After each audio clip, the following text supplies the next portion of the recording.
Assalamualaikum warahmatullahi wabarakatuh. Waalaikumsalam. Sebelum ada pertanyaan ini, lebih dahulu kami sampaikan bahwa Habib Rizik bin Syahab itu pada sampean. Dan ucapan Assalamualaikum warahmatullahi wabarakatuh beliau. Kirim salam pada sampean Habib Rizik. Insyaallah mau datang insyaallah. Pertanyaan 3 Habib, satu masalah zikir. Ini ada zikir-zikir yang dari ijazah para ulama dari Habib. Apakah boleh kita baca zikir yang tanpa ijazah? Kedua, orang zikir dalam keadaan ngantuk, biasanya tahlil, la ilaha illallah, ngantuk. Biasa gitu itu. Kayak zikir mesti ngantuk. Saya gede. Apakah orang ngantuk itu tetap mendapat pahala? Utuh. Baca bimiati alfi la haula wala quwata illa billah. Berarti orang membaca al-Qur'an itu mendapat 1 miliar pahala. Apa itu? Bisa ya? Sekian. Wassalamualaikum warahmatullahi wabarakatuh. Waalaikumsalam warahmatullahi wabarakatuh. Alhamdulillah kita diingatkan oleh guru kita bersama. Semoga beliau panjang umur, sehat walafiat. Jadi apa yang ditanyakan oleh beliau semuanya penting, dari mulai yang pertama sampai yang ketiga. Yang pertama masalah ijazah. Jadi ijazah ini ada zikir-zikir yang nggak perlu ijazah. Ada yang zikir-zikir yang kalau diijazahkan lebih kuat rahasianya itu. Ada zikir yang harus pakai ijazah. Jadi zikir-zikir yang nggak perlu ijazah itu seperti zikir yang disebutkan Al-Quran. Al-Quran nggak perlu ijazah. Nggak usahlah kita datang kepada ulama, Ustaz, Anda mau baca Al-Quran minta ijazahnya, nggak perlu. Nah, kemudian zikir yang datang dari Nabi SAW juga tidak perlu ijazah. Kemudian sholawat kepada Nabi SAW juga tidak perlu ijazah. Kenapa? Sifatnya itu adem, ayem. Jadi kalau kita itu secara ritual, ada ritual agama, enggak sama sekali tidak memalingkan kita daripada thariqah yang benar. Artinya zikir itu ada yang panas bawaannya, ada yang dingin. Jadi kalau Al-Quran sama salawat kepada Nabi SAW, begitu pula doa yang diajarkan Nabi SAW semuanya dingin, enggak ada yang panas, semuanya dingin sifatnya itu. Kalau seumpama kita bertanya, masa ada zikir-zikir yang semacam itu? Kalau semua tidak ada, kenapa? Allah Ta'ala firman dalam Al-Quran, Inna anzalna ilaika qawlan thaqila. Sesungguhnya aku turunkan kepada Muhammad suatu perkataan yang sangat berat, sehingga ketika Nabi SAW mendapatkan wahyu, apa yang terjadi kepada Nabi SAW?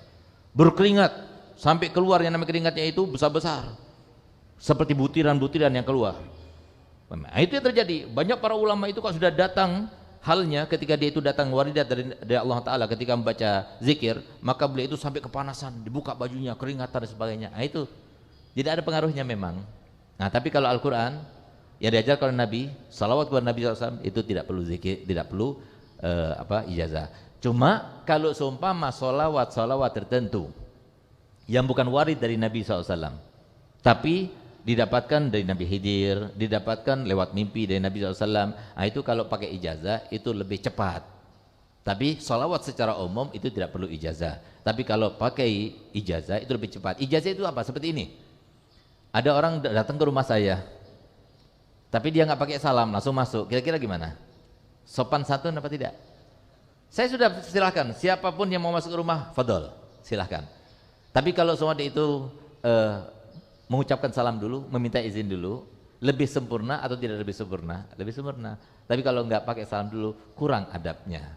Nah itu. Kemudian kalau sudah dikatakan fadol, berarti kalau fadol apa? Semua yang dihidangkan makan.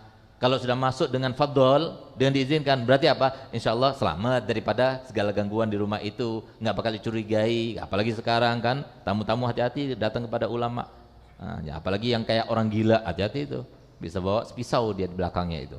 Nah, oleh karena itu, maka kalau sudah pakai izin, maka dia aman. Itu maksudnya. Kemudian ada ijazah-ijazah tertentu, zikir-zikir tertentu yang memerlukan pada ijazah. Seperti apa? Mau baca wirid sakran, tapi 7 kali, itu bisa pusing itu. Nah, ya, kenapa? Panas. Itu kan penjagaan, meminta kepada Allah Ta'ala penjagaan. Yang menjaga siapa? Malaikat.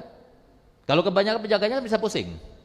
Nah, jadi mengikuti aturannya. Jadi kalau ijazahnya baca subuh saja sama maghrib, ya silahkan baca, jangan lebih.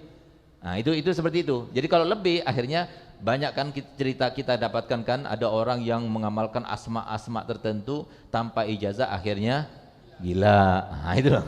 Itu karena jadi bukan karena sebab asmanya, tidak, karena dia belum dapat izin. Dia pakai barang orang tapi nggak pakai izin. Nah, gitu. Nah, jadi mungkin ibaratnya seperti itu.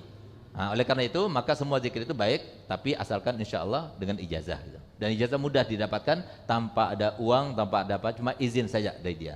Kemudian yang kedua adalah masalah zikir tapi ngantuk. Nah, jadi ada sebuah perkataan yang disebutkan oleh para ulama, fatakal ghanaim ya naim. Apa artinya fatakal ghanaim ya naim? Wahai orang yang tidur, wahai orang yang ngantuk, telah hilang kesempatan baikmu. Jadi artinya apa? Ya kalau seumpama kita zikir sambil ngantuk kan bisa luput-luput bacaannya. Orang sholat saja kata ulama itu di dalam kitab I'anatul Talibin disebutkan, kalau kita dalam keadaan ngantuk maka sunnah untuk diakhirkan, bukan di awal waktu. Kenapa? Takutnya kalau kita sholat dalam keadaan ngantuk, maksudnya beristighfar akhirnya melaknat Allah. Bisa jadi seperti itu. Karena apa? Ngantuk. Jadi nggak fokus dia. Nah kalau ini dalam sholat, apalagi dalam zikir. Kalau ini ngantuk, apalagi tidur, ya jelas nggak ada pahalanya akhirnya. Nah oleh karena itu maka tetap kita bukan berarti Ustaz ngantuk berarti harus tidur, Ustaz nggak usah zikir. Enggak, bukan begitu. Tapi dihilangkan ngantuknya. Cara menghilangkan ngantuk banyak. Bahkan saya dapat resep dari saya punya abah, hebat resepnya. Apa itu? Cabut bulu hidungnya. Insya Allah nggak ngantuk. Kalau semua masih juga nggak hilang ngantuknya, pindah tempat. Karena apa? Ngantuk itu karena setan. Dia pernah ada satu orang wali, dia melihat setan itu di depan masjid dalam keadaan telanjang.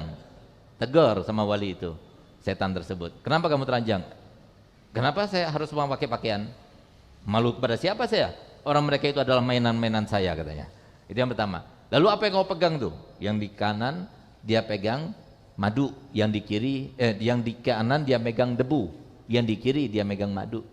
Ini yang kanan ini saya bawa ke majelis zikir, kemudian debunya itu saya masukkan ke mata-matanya biar kelilipan. Kalau kelilipan kan ngantuk jadinya. Nah itu. Sedangkan madu saya diberikan kepada mereka-mereka yang berada di tempat-tempat yang melalaikan kepada Allah SWT, sehingga mereka merasa nikmat di tempat itu. Nah, jadi sebab kita ngantuk setan. Gak ada kita katakan, Ustaz saya ngantuk, yang bikin ngantuk saya itu Allah, itu enggak. Ya karena kita sendiri, ya kita harus berusaha untuk menghilangkan rasa ngantuk kita gitu. Nah, bahkan kata para ulama, kalau ngantuk di majelis taklim itu bahaya. Karena bisa jadi bukan semuanya ya, jangan suudzon gitu. Bisa jadi itu tanda-tanda kemunafikan gitu. Nah, jadi munafik itu kan munafik kabir, ada munafik akbar, ada munafik asghar. Jadi bisa jadi tanda-tanda kemunafikan, walaupun munafik yang kecil kan nggak bagus itu. Nah, oleh karenanya saya katakan kepada murid-murid saya, kalau yang ngantuk itu salah satu dari 3. Tanda munafikan jelas. Yang kedua kurang tidur. Yang ketiga kurang vitamin, kurang makannya. Jadi ngantukan akhirnya gitu.